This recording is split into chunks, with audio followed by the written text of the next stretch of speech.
На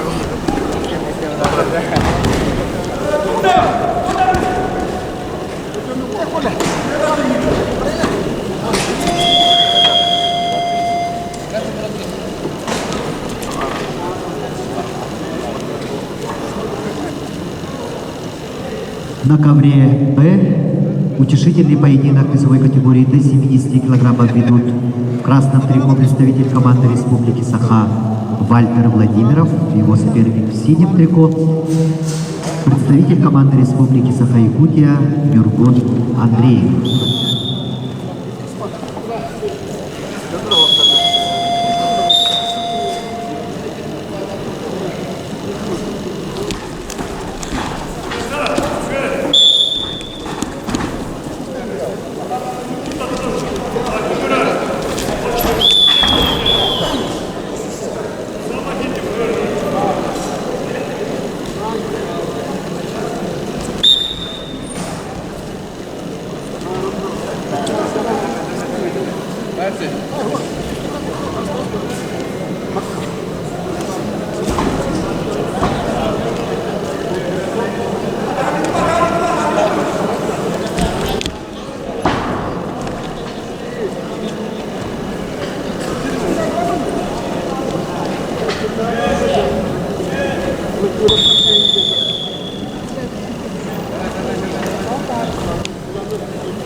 На ковре «Б» весовой категории до 70 килограммов утешительный поединок.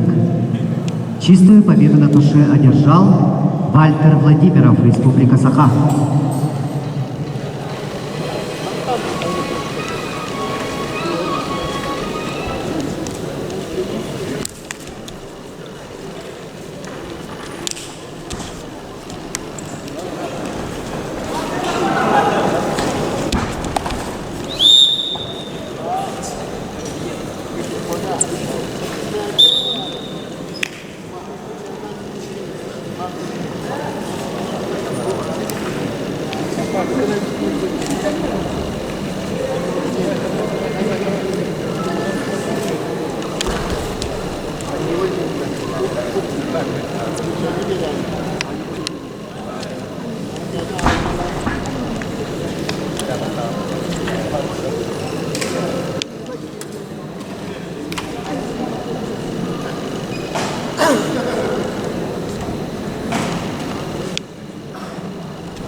Да, bakın.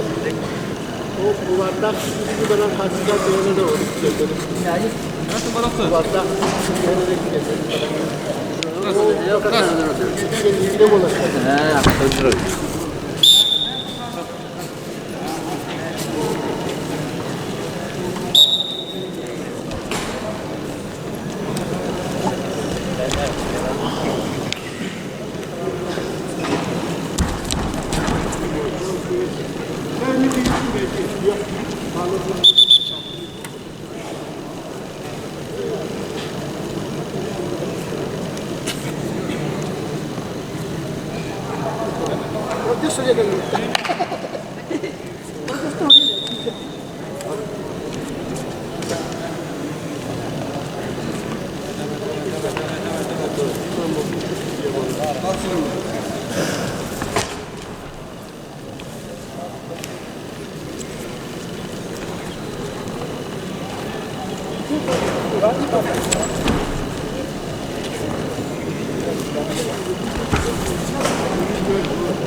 На ковре А победу одержал Александр Халык.